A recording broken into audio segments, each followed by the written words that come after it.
It's more about the people than it is what you know or what they know. A lot of the issues between human beings aren't about the issue, it's about the people. Hey, welcome back to the episode. Today I have a very special guest with me today, and I've been actually trying to get him on here for a while. It's been a little bit of back and forth. Finally got on here, Glenn Matthewson with buildingcodecollege.com. Glenn, welcome to the show. Thanks for having me. Thanks for having me. Sorry it's been so tough to get me here. I'm busy teaching code somewhere. I know you're a busy man. Dealing with. I know you do a lot, and we'll get into that here in a second. But I want to let the people know I found you on TikTok, and you would think like building codes, super boring stuff that most people may not be interested in, but you make it very interesting. Anytime I come across one of your videos, I always watch the whole thing. You're very informative. And so I've been trying to get you on here. I know you're a busy man, but we finally made it happen. So thank you for being on the show. Tell us a little bit about yourself, kind of how you got into building codes, your background. Just give us a little 30,000 foot view Yeah, of who Glenn so is. I'm very proud of my roots that I started at age 19 as a laborer for a home builder. You know, it's about as lowly as a place you could start in the construction industry, but just that's what I love about the construction industry is there are so many opportunities. So that's anytime I introduce myself, I like to say that first, just for any folks that are new to the industry or want to come into the industry, the potential is unlimited. You know, I'm very proud, I guess, rags to not riches, but going from being a laborer to now being a building code educator. So anyway, I started as a laborer back when I was 19. It was for a framing contractor. I started as a punch guy, basically fixing the inspectors' correction lists, moving lumber, things like that. Learned the trade of framing and started framing homes. Did two houses as a subcontractor with another guy, just a two-man crew. And then I realized framing was really hard. That's the hardest work I think I've done in my life. So I went to doing custom decks, and anyway, I did custom decks and remodeling, and I just got to the point where I was ready for something different. So in 2005, I always say I turned to the dark side, kind of a little joke, and I went to become a building inspector. So 2005 became a building inspector for Westminster, Colorado. Did building, plumbing, and mechanical inspection, all book studied with plumbing and mechanical. I've never been a plumber or been an HVAC contractor. Anyway, I did that for, let's see, about five years for City of Westminster. The recession came along in '09, and I ended up shifting over to a plan review position, which was really good because now, there's a big difference between the office staff of a building department versus your inspection staff. So I got to have that experience of being a plan reviewer and being in the office. I had to clean myself up a bit. That's the first time I've had an office job. I did that for 3 years, went back to inspection for 5 more years. So 13 years with the City of Westminster. That brought me to 2018. And by that point, I had, I've always had a side gig. It's what I tell my kids. It's what I tell young people today. Like, I've never had only a full-time job. I've always had a full-time job and then a side gig to build me to the next move. And so I started teaching building codes and writing about building codes in 2007 for the Professional Deck Builder magazine. That's the first article I ever wrote, was on decks and safety glazing, like tempered glass. In 2007. Now, that's a professional deck builder is now like an insert into the JLC, Journal of Light Construction.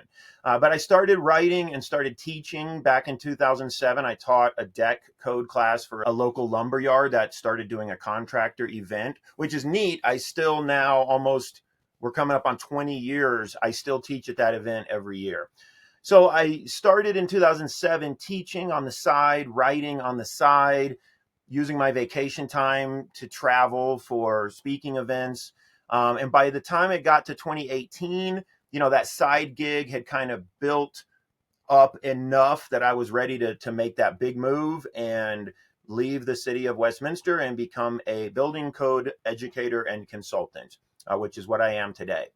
And so, that really, by 2018, now I could focus all of my efforts on what was my side gig, which is now, my full-time thing. I started a website, so teaching live is the most fun and the most effective. I'm very much an extrovert. I like being around people and I like sharing directly with people. I believe in body language and tone, and all that matters so much. But I was taking vacation time to do that while I was working for the city, so I was limited.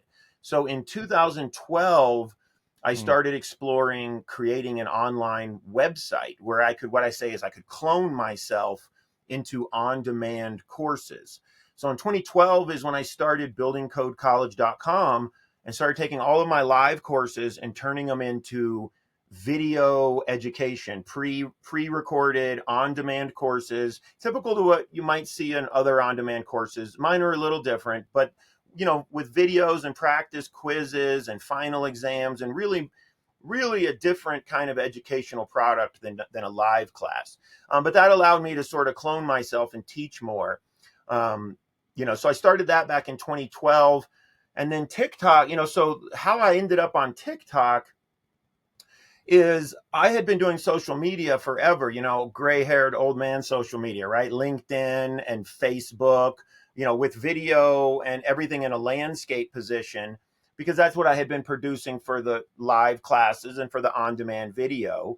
And so I would use the social media for marketing purposes.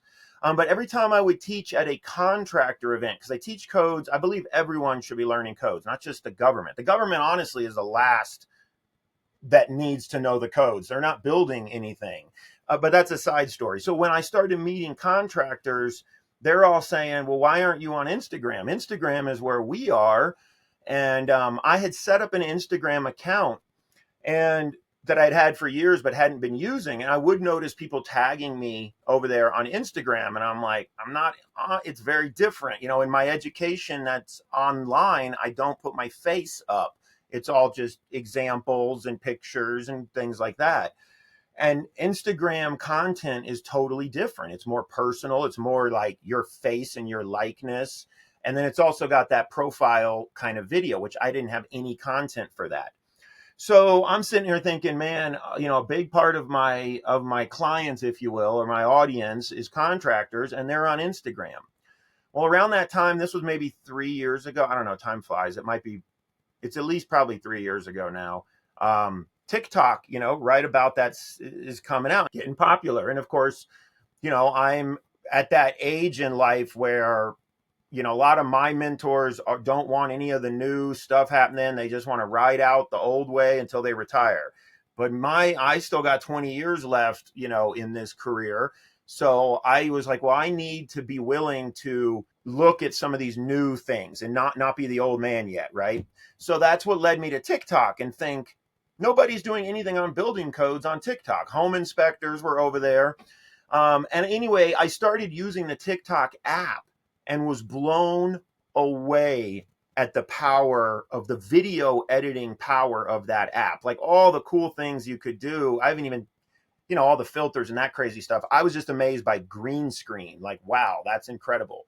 So I initially started making videos on TikTok under buildingcodecollege.com because, again, the whole goal was just to promote my actual product. I never going to be an influencer or something like that in building codes, nothing that you could monetize.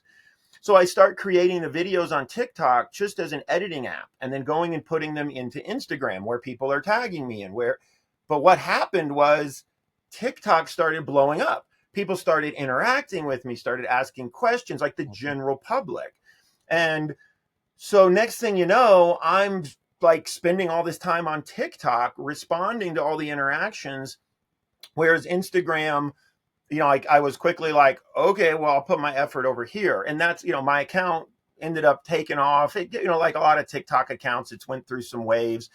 I don't seem to be able to break that 100,000 follower. I've been at 99.5 forever. And there's just a little part of me that is like, I just want to see a building code social media channel get 100,000 followers, because there is not.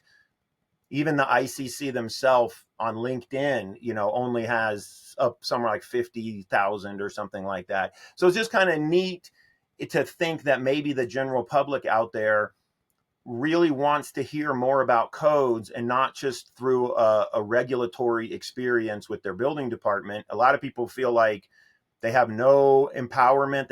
They just are at the mercy of their inspector. They're at the mercy of their plan reviewer. And they're like, codes are whatever the government tells me to do. And I don't like that. And so, I'm encouraged by seeing the interactions on TikTok with the general public that, hey, if you come to them with a positive voice, not from an authority, like I'm an authority in terms of the subject matter as an expert, but I don't care if you do what I say or don't. I'm here to give people information, empower them with it. Maybe it helps them with their building department. If maybe they do work without permit, you know what? I'm going to teach them code and help them understand. So there's a whole bunch of rambling to kind of summarize, I guess, where I ended up on TikTok doing what I'm doing there. It was quite an unexpected experience that app has been. It has been. Yeah. I mean, I know you covered a lot there, but the TikTok, like I said, where I first heard about you or saw your content, and I think maybe you don't give yourself enough credit, but it's not just the content that you are putting out, the information, but the way you go about doing it, right? So you add a little bit of I'm gonna say an entertaining aspect, but it definitely is keeps you engaged, right? And so I love when I'm watching I'm scrolling TikTok mindlessly like I shouldn't be doing, and a video pops up and it's somebody's like getting married on a set of steps, stairs outside, and then it cuts to you and you're like, hey, that's great, but I noticed that handrail in the background, and you just I love Yeah, those videos because it catches you off guard and then you're like, oh, well, I didn't, so I think the way thanks. you've done that has contributed to a lot of your success on that platform for sure. Thanks. It's, I'm trying to be creative. That's one thing that I can't, I'm okay, I'm happy and proud of myself to say is I definitely am trying to be creative with a subject that is otherwise very boring and dry.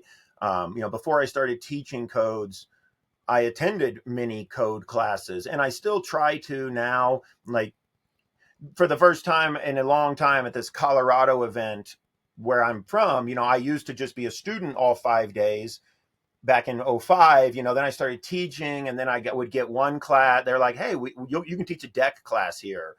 And but then as I've been doing that one forever, now I got to where I was teaching all 5 days, 5 full days, and Oh, I never got to attend anymore. So I'm excited. This next March, I told the host, I was like, I'm gonna have Wednesday off, and I'm gonna attend a class on Wednesday. So I look forward to that. But the point is not I don't like to be negative.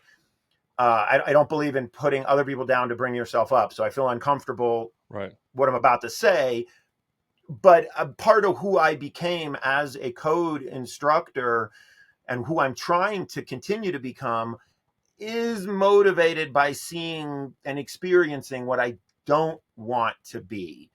And again, there are, anyone that's been in code classes knows some of the experience I'm talking about, where I will fall asleep in a class and I love the code, but some folks just read you the book. Yeah. And it's one of my lines I give in all my classes. I say, we're not going to do story time with Glenn. It's not like gather around, children, let me read you a book. No, that's not education. So anyway, I appreciate you saying that. I've definitely had some of my creative ideas actually just fall flat on the face, and being I am passionate about what I do, I am sensitive to that. I have to admit, like, I'll be all sad for a couple days. That's I've tough. had to learn some thicker skin with the social media. But the haters have seemed to back off. Like when I was early on it, I was getting a lot of combativeness. And I don't get that so much anymore. Not because I'm deleting comments or blocking stuff. So I think that's been good. I've had the opposite experience. Like early on, almost no haters, and now I get a lot more haters. Although some of the times, uh, it might be a little polarizing on purpose to get some reactions out of people. There's Yep. nothing better for algorithm to have people arguing in the comments, right? So Mm-hmm. Hmm. So, It's tough because one of my lines is positive and proactive building code education. yeah. Because what everyone experiences is negative, reactive, right? It's reactive. The inspector has negatively failed some item of your job. So Hmm. it's a negative experience and you are reacting to it. So I flip that with the positive and proactive. And I mean, you're not kidding. The drama is what brings you the views, but like, man, for what I'm trying to do, it's like I don't want views if it's for that purpose, like. So I struggle with that sometimes. One of the things I struggle a lot with is nobody wants to be corrected, Hmm. especially not on the internet. And man, you guys have no idea. I could stitch 50% of the construction related videos and add in some clarity where it's like, well, a lot of times people present code and it might be correct, but it's what they're experiencing in one little town, in one little state, and that the city is on the 2006 code and they're saying what their inspector told them. Right. And being someone that's been in that business, plenty of inspectors will tell you whatever they want, but they don't always actually know what the real adopted code is. So, it's hard because these people are proud of their work. They do better workmanship than I could do. I don't build anymore except for myself, so my craftsmanship has gone downhill. So it's not like a contest between who's but man, nobody wants to be corrected. So when I stitch videos like that, I have probably deleted more or have more in my drafts than I have ever released because I try to be super thoughtful about not putting anyone on defense, not like again, not putting somebody down in order to educate other people. It's just not my style. But it makes it tough. It makes the social media stuff very tough. Yeah, I agree with that. I mean, I don't ever try to put anyone down in any of my videos and stuff. But you get, I have a video right now that's actually done really well. It's my best one. It's like I think close to 700,000 views now. But it was it starts with me saying, you should never ever ever be the bank for your clients. Like talking about like funding a project from start to finish, Yeah. right? And that's how it starts. And then the comments are, you're a crook, you're ripping people off. How do you sleep at night? You just Well, you have to. love it. You can tell when someone commented without watching the whole Oh video. yeah. Oftentimes, Oh yeah. and a lot of times, I have to. I haven't always succeeded at this, but I try to respond professionally. Maybe sometimes a little passive aggressive comes in there, but often my response is, "We found who didn't watch the whole video before commenting." Because you do the hook, and I've been trying to learn. Again, I'm not a social Right. media expert I already spend more time on it than I probably should.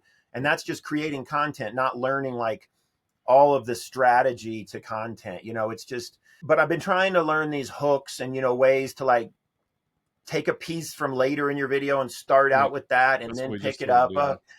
But yeah, it is tricky stuff. It is tricky. And code is very controversial, and code is just that subject because it's related to the government.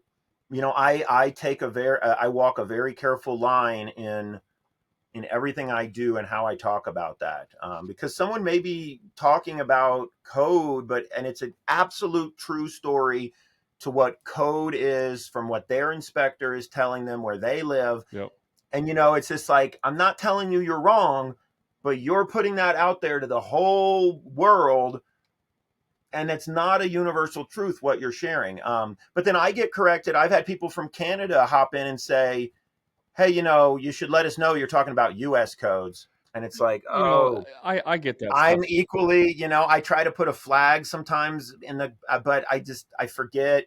But um it's also like, when's enough? You can't start every video with like, here's a disclaimer. I'm only talking about stuff specific to this city and this state and this trade and this, if it you're is outside of these tough. parameters, like you don't do all that stuff, right? So, Yeah. but I do want to talk about something you just mentioned, which was actually where I was going to go next. And I see this all the time, specifically in Facebook groups, right? Contracting Facebook groups notorious for, misinformation, bad information. And a lot of times you'll see someone will comment in a group and they'll be like, hey, I live in Pennsylvania and I had a question about, whatever, handrails or something. Can I do this? And somebody will say, no, that's illegal. You can't do that. Right. And then that's where that comes in of like, this guy lives in California. He's telling the guy in Yep. Pennsylvania he can't do that. And it's like, first of all, you guys need to understand that not only is every state different, every city is different, every county is different. Like Yep. there's hundreds of variations potentially of what could be right or wrong depending on the situation. So like Hmm. what do you see the most out there in your dealings with the contractors in terms of like what's the best place to get the code? I mean, obviously you can call your local county and all that stuff, Hmm. building inspector, but like how do you handle that? Like what's the best way to handle that? All right. I'm pausing because I don't want to go off the handle. Like I could probably talk for 30 minutes on that because there's Give a me the lot thirty to it. I mean, thousand foot code. view. The 30,000 foot view. Yeah, that's what I'm doing. So first of all, at this point, let's first hone this in to say residential code discussions, Sure. right? Yeah, yeah, Single that's family fine. homes. That's what most people are talking about on social media, not the high level fire dampers in a high rise type three, or whatever. Like Yeah, keeping it simple to the international residential code and to homes. Um, I would say it right now, the International Residential Code was created first published in 2000.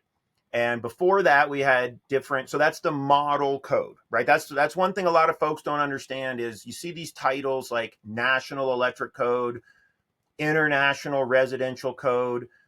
Those are just books written by nonprofit organizations, and they pick whatever title they want. And their goal is to promote these codes to as many people as possible. So, like the National Electric Code by NFPA, they title it that because they want to target the entire nation of the U.S. People will make jokes to me about, oh, the U.S. and the International Residential Code, just like the World Series for baseball. They think that U.S. is the whole world. And I love to respond back and say, actually, the international codes are adopted in other countries. I have books over here from Abu Dhabi and from the CARICON region and parts in South America. So ICC says international in order to try to promote yeah, to everyone. Anyway, so these are the model codes. Anyone can be involved in creating them. I've attended for 10 years. A lot of the codes in use across the US today, I wrote just as a guy working out of his house. So it's this model code. Everyone can be involved. I call it collective lobbying. That we can save that for another. Let me get on to the topic here. sure. So US governments, I'm a code historian. You can kind of see some of my collection behind me, but I am straight up a building code historian at this point. So I do a lot of research there. And, historically, cities wrote their own codes. And then we started getting model codes about 100 years ago, but there were 4 different folks writing them. So across the country, they were looking to different models. Earthquake was heavy in your West Coast codes. You had high rises were a big discussion in your Northeast code. And then you had hurricanes and humidity really popular in your southern codes.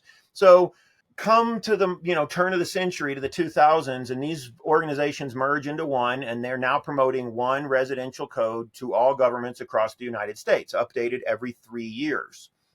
Well, these governments, they could write their own codes if they wanted to still, but getting to landing the plane of this 30,000 is at this point, all 50 states in some way are utilizing the International Residential Code. Now, some states do not adopt a state level code. Historically, that's not normal. That's a newer, more modern thing in like our generation, our timeline here, where some states are putting the code at the state level, and then they allow jurisdictions to make it only more restrictive but not less restrictive. There's different rules for every state on how that goes. Some states don't adopt a code at all at the state level, like Colorado, where I'm at.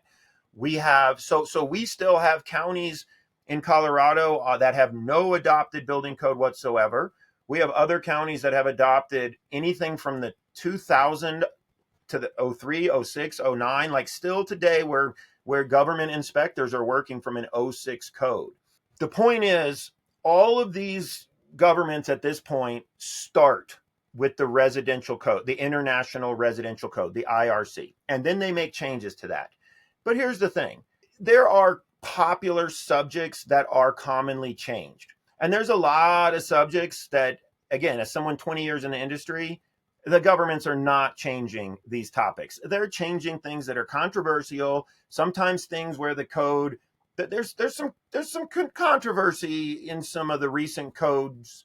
That can be another discussion, but some governments see that and they go, no, no, no, no, no, we're not doing that. We saw how that got put in the model code and that didn't seem right. And they amend that out. Like fire sprinklers is a big one that gets amended out. A lot of the new energy code stuff in the 21, not all the governments agree with it. So some of that gets amended. Stair rise and run, stair geometry gets amended heavily because of our historical buildings and the old steeper stairs.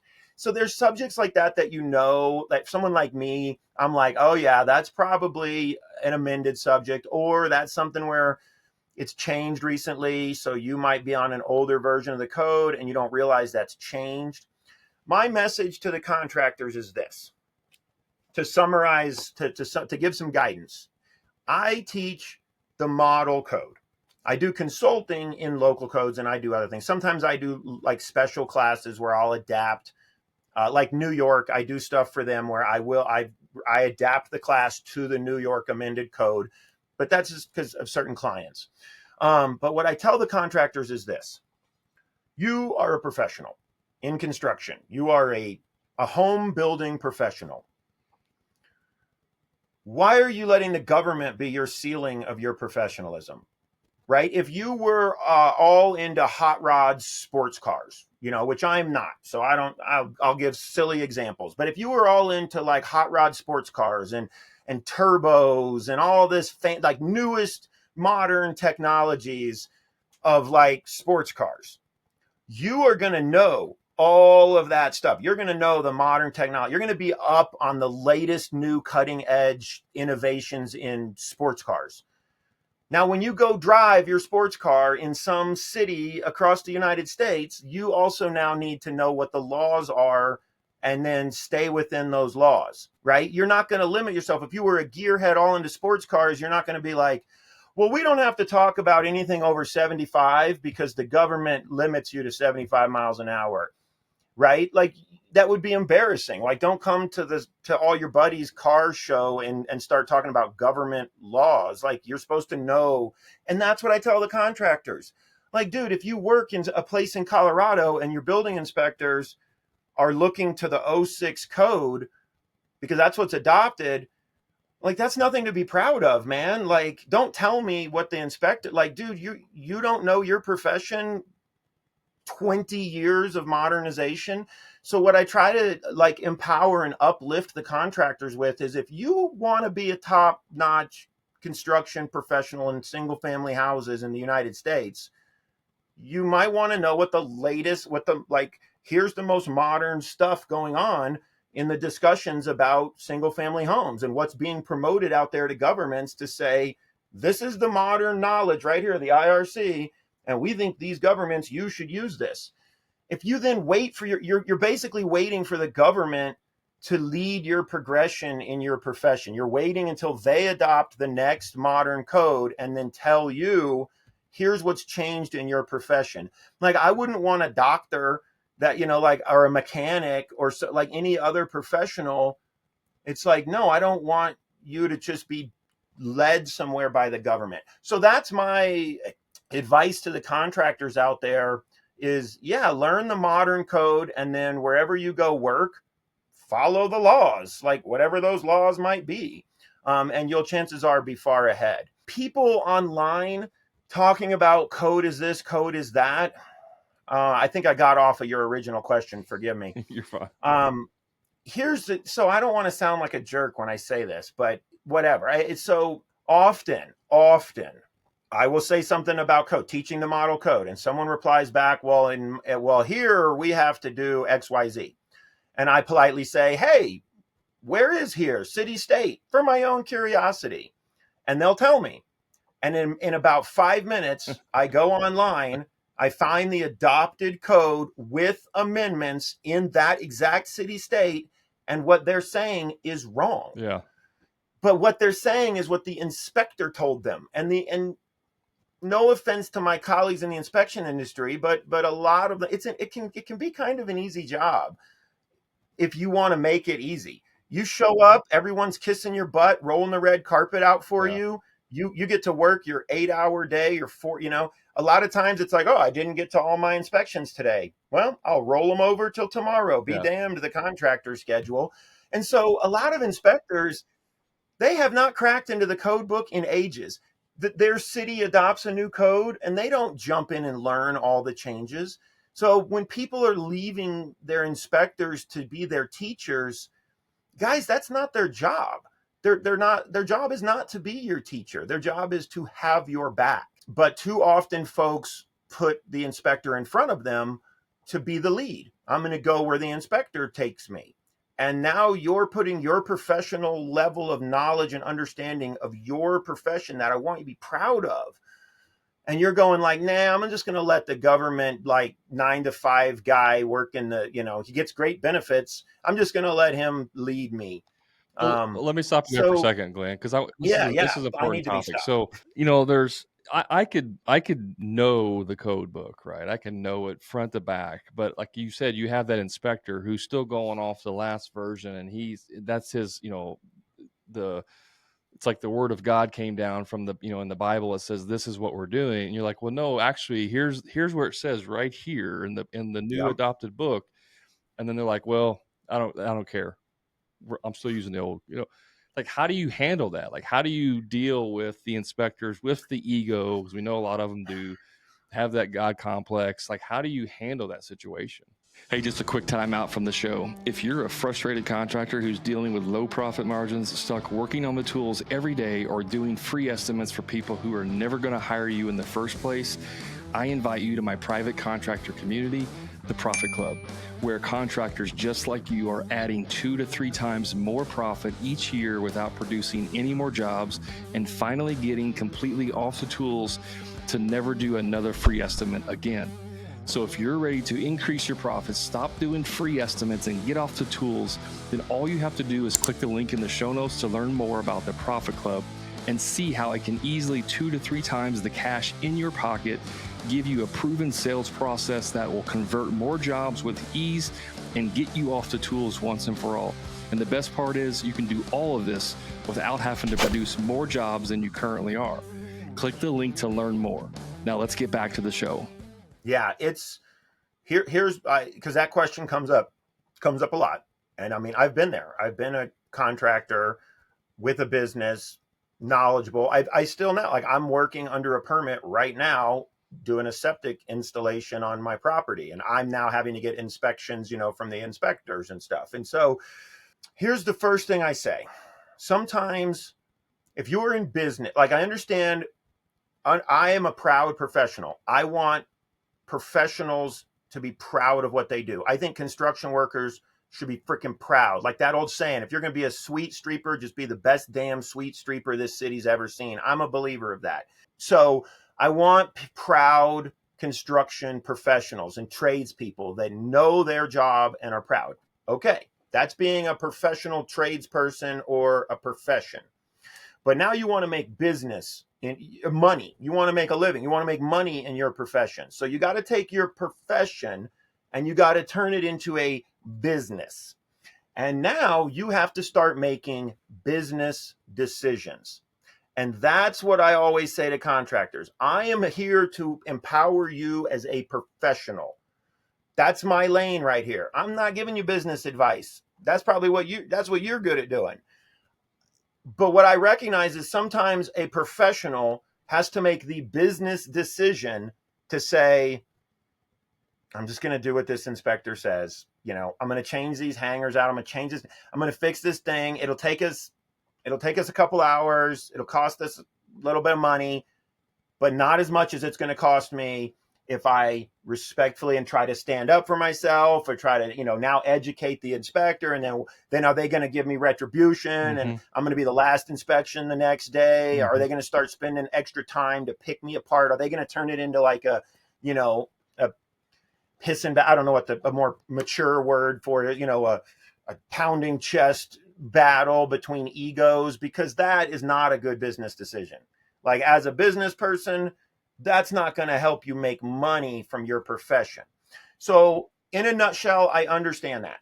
Like, like, if you have to make the business decision to say, Glenn, thanks for teaching me, you've empowered me, but you know what, I'm just going to kiss this butt over here, do what this inspector says. I hate doing jobs in this particular town, it's the only one we have this year, I'm just going to get through this and move on. Now, never do that if you're going to make like like, if you know the inspector is leading you to do something bad, something that you know better, and you're like, that is not okay, then those are times you would want to say, hey, look, like, dude, I'm not doing that, because that's dangerous, right? But if it's something where it's just like, oh my God, I am not required to do that, but this guy's making me, but whatever, then go forth and do that business decision.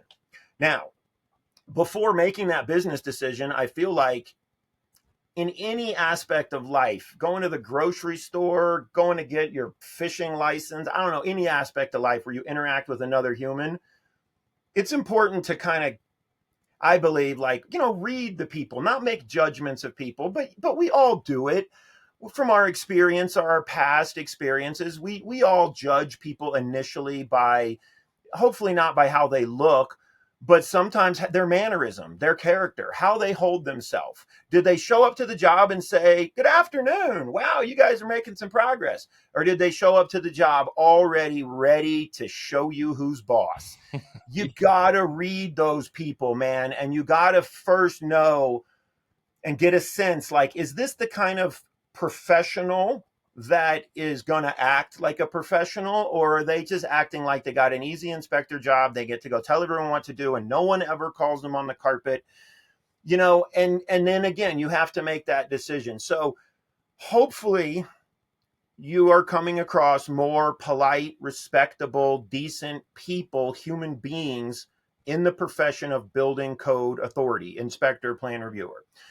We hear the stories of the bad ones because we're human. That's what we do. We share our bad experiences 10 times over sharing our good experiences. So I am assure you there are more good people out there in the role of inspector. A lot of them are good people, but also feel over their head. Yeah. The codes are enormous. No inspector can know all of these codes, but yet the community, you feel like this expectation that you're supposed to have every answer. You know how scary it is to pass a job? Like, new inspectors are always afraid to just pass first time on a job because they're like, aren't I supposed to catch something? My job is to like find something. And it takes some getting comfortable in that position and with yourself to go, no, like, yeah, you passed. Great.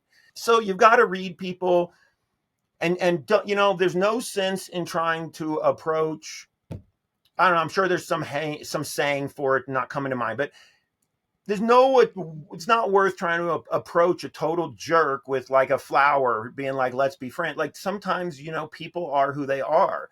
And so that's something that they have to read. But otherwise, I would say to the contractors, recognize that most of your inspectors, a lot of them don't know everything that they think they know, or that they're presenting to you like they know. And I'm not knocking for them for that. It's a little bit of an overwhelming job to be in. People expect you to have an answer for everything, and some folks will try to give an answer for everything out of their own insecurity and a little self-protection. They're not trying to be jerks. They're trying to give you an answer. They're trying to be that role of community inspector. And then sometimes, the contract, it's like, that's where an opportunity for a knowledgeable contractor to say, hey, that's interesting. I really believe in building codes. That's like what leads it's a big part of my profession. So I make an effort to really understand these. And I was just feeling like I was noticing something, you know what I mean? Like, trying to, if you approach every inspector that you want to, Like, you're a student and they're a teacher, kind of. exactly. But if you approach them, the ones that you want to challenge, as if they have like purposefully Yeah. are trying to make you do Accusatory. something. Accusatory. Yeah, don't approach everyone like that. Approach them that like they might just not know, and they might feel like they're supposed to give this guidance. and try to approach them, as a student, but also as a professional. Like, don't go up with your, I don't know. Sometimes that business decision is to feed their ego, but I'm kind of done talking about that example, right? In Yeah. the other example, don't walk up with your head low and your tail between your legs. Like, be proud, have a code book sitting there. Like, approach them with confidence if you do know your stuff, but not in a challenging way, just in like two professionals discussing it. And it's more about the people than it is what you know or what they know. I hate to say it that way, but I mean, I'm old enough and lived long enough to know that a lot of the issues between human beings aren't about the issue. It's about the people Yeah. trying to discuss it, or how they go about discussing it, the interaction, not the subject It's all sometimes. about, I mean, this is no different than sales. It's all about tonality. It's about spirit of the conversation. It's really about effective communication, treating people with respect. And my experience working for a general contractor and then being a general contractor, we had an inspector locally that he wanted to make a name for himself, and he wrote several codes that got into our state, Indiana, to the, put into the codes through the state. And he would die. Like, one thing that he was diehard about was air gaps between, brick and your sheathing. And a lot of times when brick masons are, scraping mortar at the bottom, it all piles up. You get 2 foot of mortar behind the wall, it rots out the sheathing, you lose your, the water shed there, The and then it weep rots holes. it out, blah, blah, blah. Legitimate, situation. But he would love to find that and then make home builders like tear off all of the brick and re-brick the house for that one thing. Yeah. Mm-hmm. And so everybody hated him. Like, every builder, every contractor hated this guy. But I took a little bit of different approach of like what we're talking about, which is kind of befriend him. And then all of a sudden, we had a situation where we had that situation with the brick. And instead of him making us do the entire house, we did one little like 10-foot section of a dormer side or whatever it was. I don't remember. And we had to redo that. And that probably saved us, you know, $10,000-$15,000 worth of additional work Mm-hmm. because we kind of befriended him. Yeah. I'm not going to go have a beer with the guy. I'm not going to hang out with him. You know what I mean? Like, I'm not going to be friends with him Yeah. in Yeah. outside of work. So you made a professional, like, we're going to work on Yeah. having a professional relationship here, friend. And Yeah. now it became he's working with us to come up with a solution to solve the problem without, having to redo everything. And that's Excellent. the Yeah. difference that you're talking about. Mm-hmm. Yeah. No, definitely. And, and part of what I would add to that, which some people may not like, is, hey, if we educated the home builders, and if they cared about like what is right and what is wrong, and if the bricklayer was like proud a proud bricklayer, which I hope they are, because my gosh, I tried to do brickwork in my house. It took my whole summer just to brick in one door opening. Like, damn, that's respectable work. Yep. Anything people are doing, I think all work is respectable. If that bricklayer was like proud of themselves, and and like, yeah, I'm gonna make money doing this, but I'm also the best damn bricklayer there is. No inspector's gonna tell me my weep holes got blocked.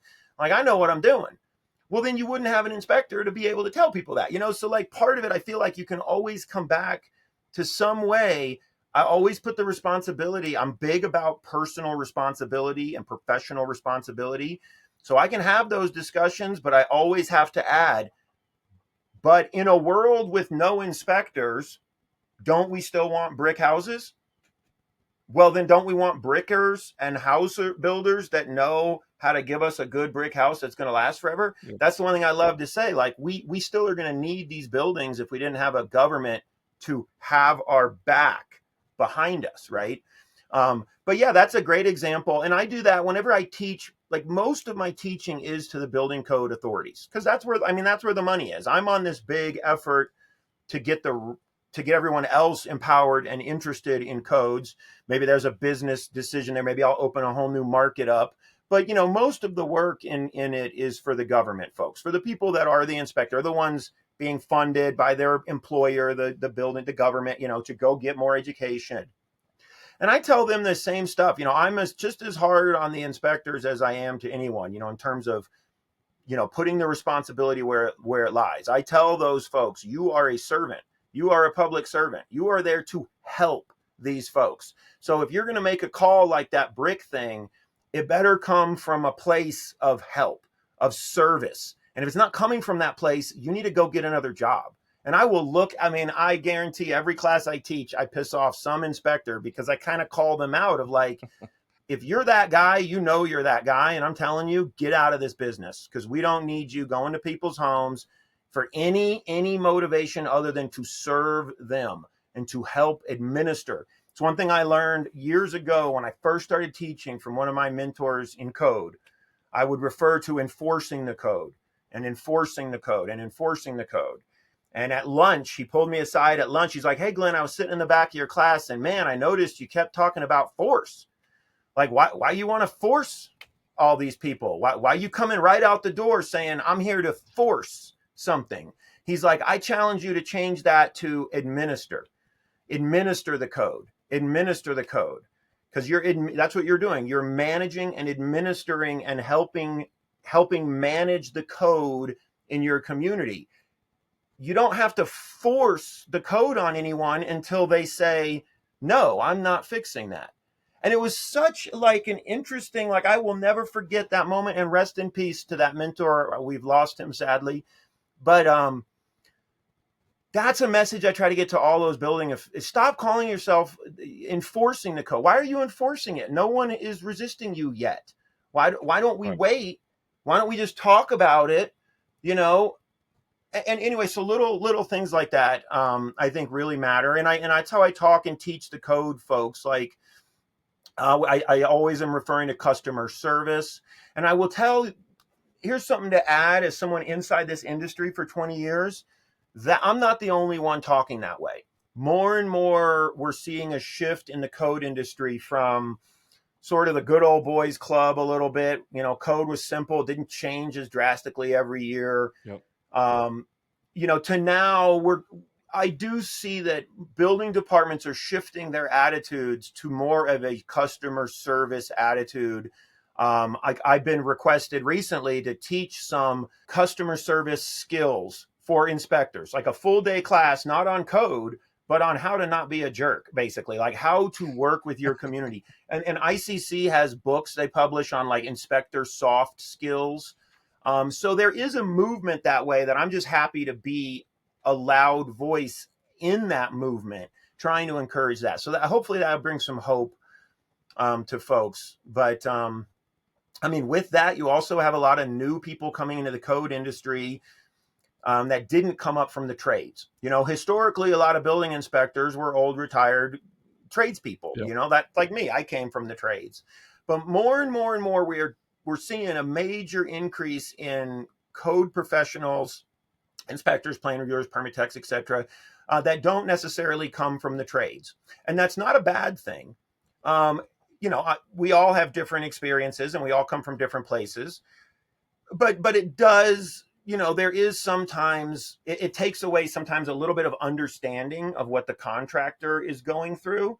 So I would also, warn or mention to contractors that, like, yeah, you might be finding in the future more inspectors that are actually more by the book. And so the benefit is they've actually updated to the current code. They're actually going to cite what's actually adopted, because they don't have years and years of just, resting on their laurels, or whatever the saying goes. But at the flip side, that's going to challenge these contractors where you've been used to some inspector hasn't opened a code book in ages. He's got certain pet peeves that you already know he's looking for or she's looking for. And now you may get a newer inspector, a new blood coming into the industry that does know the code, that goes to the book, that looks at the adoption, and you're going to equally be as totally, taken off, like, well, they don't understand. That's not how we do things. And I would say, well, maybe the way you do things is changing, And so just finding some mutual, like, not disrespecting each other. You will find framing inspectors that have never framed a house. But if you go into your interaction with them like they're just some dummy that's never, they're going to see that in you. Yeah. Because as an inspector, the same stuff I'm telling contractors about people, same thing I tell inspectors. You can show up and you can tell right away the contractor that isn't interested in learning a damn thing that you're trying to help, that doesn't care, that doesn't see you as help, that just wants you in and out and stay out. And you can tell. So both sides have to learn how to be human. Yeah. Anyway. Yeah. Oh yeah. I mean, I agree with you 100%. I think, one thing that you talked about kind of the good old boy club, and there's still some of that, especially in the more rural areas, away from the big cities. But when I was working for a developer slash general contractor, we were doing an apartment. It was like an old 1900s, town building, 2-story commercial space on the lower floor, apartments above, right? Brick building, all that stuff. And we were converting the upstairs apartments. And so we had an electrical rough-in inspection for that upstairs. And the guy came in and he's like, "Who's doing your electric?" And I told him. He's like, "Oh, okay. Inspection passed." Walked out the door. Like, did not check a single thing. He may have taken his little electrical plug and checked one receptacle, for Yeah. grounding, out the door. Like, that still happens a lot too, right? And Yeah. that's it. And There's two sides of that, yeah. right? Mm-hmm. I mean, I as a mean, for the contractor, I contractor love from a that. I business, would love to yeah, have that reputation where you just come in and pass me on exactly. everything. But then I as a mean, from a builder or the consumer, what if the electrician hired a new guy who wired that whole building and did it completely wrong? mhm, yeah. I will tell you hands down.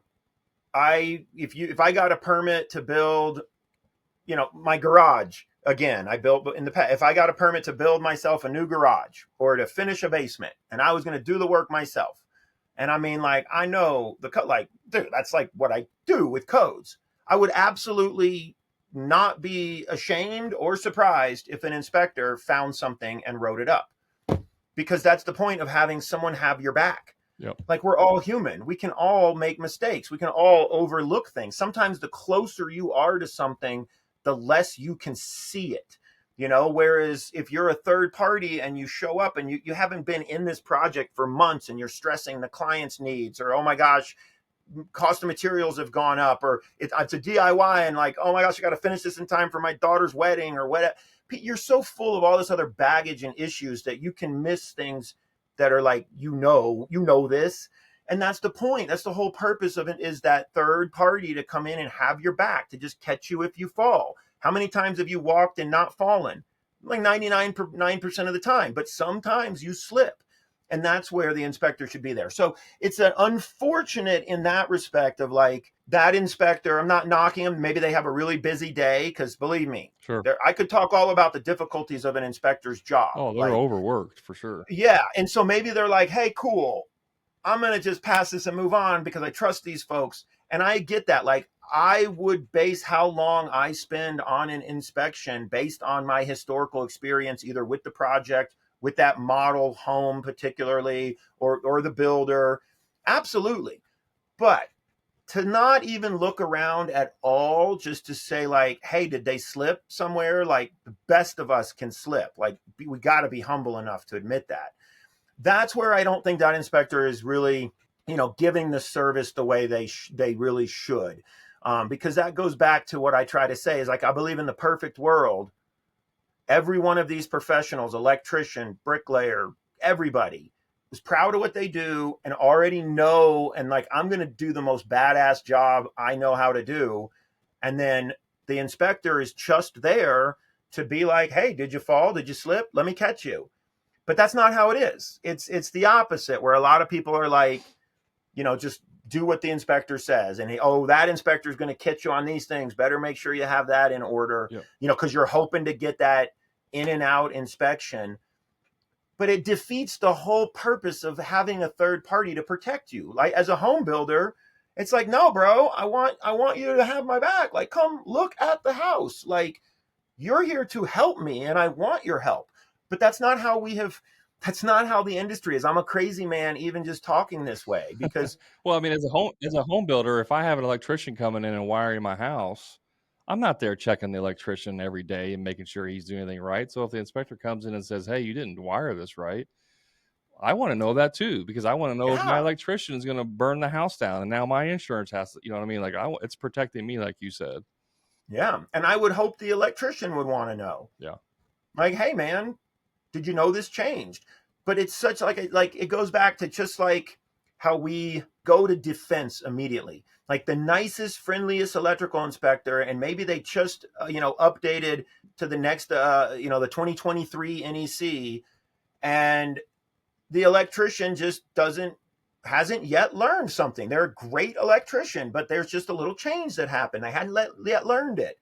It would be great if the inspector could be like, let me enlighten you to this change. And then the contractor, the electrician, the professional goes, hey man, thanks for enlightening me to that change. Now I know. Thanks for failing the job. And now I know that. Like that's just how it should be. But the problem is like when I try to correct someone on social media, as polite as possible, no one wants to be told they're wrong. Yeah. No one, people, we just, Yeah. and I feel like our It's culture, all like ego. It's I just feel all like we're ego. growing in that direction where it's harder and harder to critique people because everyone gets all offended now by critique. And it's just like, dude, it's not right. Yeah. Like it's constructive criticism. Like, is that even a word that people understand these days? Because, and especially with the construction industry. Yeah. One of Yeah. the things I first teach my contracting clients is like what I call ego suppression. Like you just got to get rid of that ego because it's not going to serve you well in any of these circumstances, specifically with an inspector. Just learn how to reduce your ego. It's going to make your life so much easier. And you mentioned something really funny about electrical because I remember when I was working for my builder, we built a house and they came in and said, "Hey, you need to have receptacles in the kitchen island," which they just changed to remove it. Yep. Yep. So we Yep. got Yep. hit for not having receptacle in the kitchen island. You know what I mean? And Yeah. we had it added in there. And so like things change in that capacity as well. Yeah. And going back to something you said earlier, and I've had a story in my mind to share, but I'll share it now. It was like, what do you do when you get to that inspector that is like, you have to do this, blah, blah, blah. And you're all night. You're like, hey, but yeah, I'm so excited. I just took all these classes at buildingcodecollege.com and learned. And look, section R 309, blah, blah, blah, actually says, look, isn't that so cool? Like, cool. And then that inspector says, well, that's not how we do it in this town. That's not how I do it. Yeah. So, if you want to pass this inspection, you're going to do what I tell you to do. Because that was kind of that sort of, you had brought up that type of inspector, and I hadn't yet got to addressing that one.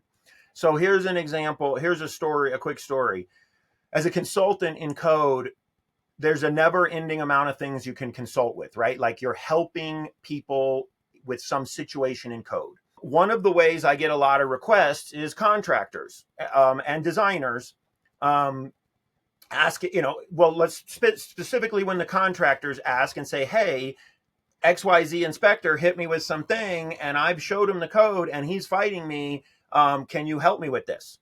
And so I've done a couple consulting projects like that, for fee-based, where I research the entire thing and I produce a very professional report that breaks down what happened, into like, and coming with my credentials. So I did that for this contractor in California.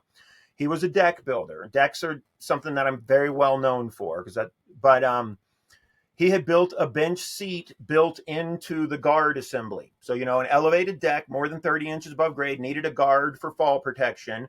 And I used to do it as a deck builder. We'd build fixed seating in. You'd have a bench with like a back, and it's all built into the guards. The 2009 IRC came out with a requirement that said, if you have guards with fixed seating attached, you have to measure the minimum guard height from the seating surface. And the concern was because children jump up on a bench seat and they run around there. And then, if it's 18 inches to the seat, it was typically 18 inches to the back. And that's right. A 36-inch guard. And so the argument's, hey, these kids are on here now with an 18-inch guard. And so the code changed in 2009 to say that you must measure from the fixed seat. it didn't go over so well. Like that's real. I mean, it in a way almost just prohibited building in guards because otherwise you would be 18 inches plus 36 inches. You'd have like a privacy wall. Um, so anyway, that come around to the 2015 IRC, actually coming from Colorado chapter group, as code officials, inspectors put in a proposal to get rid of that and to say, we can't like you need to parent your children. The building code, we're going to try to protect children, but look, a bench seat is not for walking on. And so anyway, building inspectors said that's an overreach of the building code. We're seeing people now just build independent seating and then putting it up against the guard.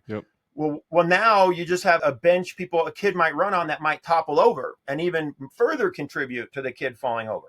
It was discussed, patio furniture, blah, blah, blah. So anyway, 2015 code changes and that is out of the code. And it has never come back in the code, by the way. It's never even come up for discussion again. So that's what the contractor is dealing with. They're getting hit by someone saying the guard has to be 36 inches off the bench. I do my research, for hire, and I find the exact California code, and then I find that local region's changes to the code, and they had updated to the 15 pretty recently, like recently enough that this permit, because I also looked up the permit was under that period where this jurisdiction was on the 15 code. And they made changes to the 15 code. So I put all this in my report saying, hey, this was a rule in 2009. It's not a rule in 2015. California state and your local in California both reviewed the 15, made changes they wanted to make to it, and didn't change this to put it back in the code. I mean, it was a smoking gun. The inspector has nothing left at all. Done. And the contractor wrote back and said, thanks a lot. Didn't help me one bit. Inspector said, nope, doesn't matter. And so, to be honest, that's the last consulting I ever did for a contractor after that point. Because I was like, well, I got paid and I gave him good information and it still didn't help him. So I don't want to do that work anymore. Like it felt dirty, and so I gave up on trying to help in that situation. And so I don't know, I guess in some ways that's the message here is like, man, that is a really tough situation. And that's where you have to make a business decision. If you are working in that community and your business is 100% there and you can't get jobs elsewhere and just like, well, I don't work in that city, then it might be worthwhile. Maybe this is a new inspector. It might be worthwhile to go up the chain and take that kind of thing, unfortunately, to the building official. A lot of building officials will support their inspectors. They want to support their inspectors, but they're not. A lot of them will say like, nope, that call was wrong. Because the building official, if you give them the code, like I say, they will often go, yep, you are correct. But now you have to see that inspector again who knows you turned him in or whatever. And so there's all those kind of things you have to consider.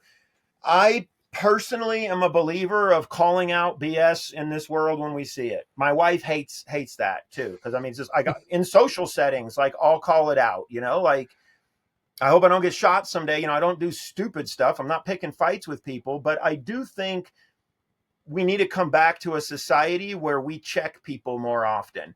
And so when it comes to that, like I would lean to, if you're being abused inappropriately by your government, one particular government employee, then, sometimes that's worth going, I'm not going to take this anymore. But that's a decision everyone has to make for themselves. Well, I love how you said make a business decision, because I think that sums it up right there. Like, does it make you mad? Yes. Are you going to lose sleep at night? Probably. Is it going to cost you a few $100s or a few hours or a few $1,000s, potentially? But is this business decision the right decision? Am I going to let my ego take over? So I think that's a great way to frame that. You got to make a business decision. I know we're coming close to an end here. I do want to give you an opportunity, Glenn, to let people know where they can find out about your, your services and what you offer. Yeah. Well, thank you. So I have on-demand courses available at buildingcodecollege.com. And you can look at that website. There's every on-demand course listed in the catalog. The thumbnail image to the side of it is the full video of the first video of every class. It's not like an edited, it's not like a trial thing. You don't even have to sign up. You just click that. If that video was lame to you or not good, then don't sign up for the class. If that video seemed like, hey, this could be interesting. And some of those videos on some of the classes are upwards of 40 minutes long. Some of them are a lot shorter. Every class is different. So there's a place you can get some free videos. Those are videos that I don't have on my YouTube channel. Buildingcodecollege.com is a good place to just find me. You can reach out to me via email on there. You can find my bio and my story on the instructor page. And then I have links to all of my social media and YouTube. I write for Fine Home Building Magazine in every edition. It's the Know the Code column. There's one edition in the summer. The middle of summer edition doesn't have it. But all the other 6 like regular editions have a Know the Code column. Next one coming out, here's a little sneak of what's coming. It is all about smoke alarms, smoke alarm locations. So that's a good place where I put a lot of Fine Home Building. I mean, that's a great product we produce. The editors over there, they're great to work with. And then I teach or I write for ICC. So if you're interested in deck codes, I developed and helped with a group of other folks develop all of the deck codes for the last 10 years, starting in the 2015 IRC. And I write ICC's book on that. It basically takes the entire IRC and it cuts out just the codes you need for decks. Okay. And then recently I'm a new author for the IRC Essentials book. And that's directly targeted to contractors, or like the big target for that book. It's called IRC Essentials.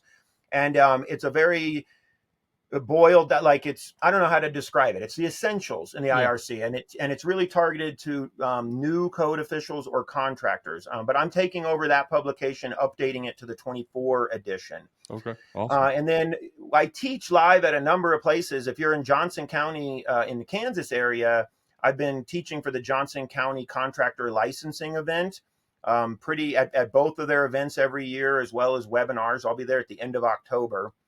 If you're a member of INTERNACHI or ASHI, the two big home inspector organizations, I have taught for both of those organizations, and likely will in the future for various ones. So you can find me at those kind of places.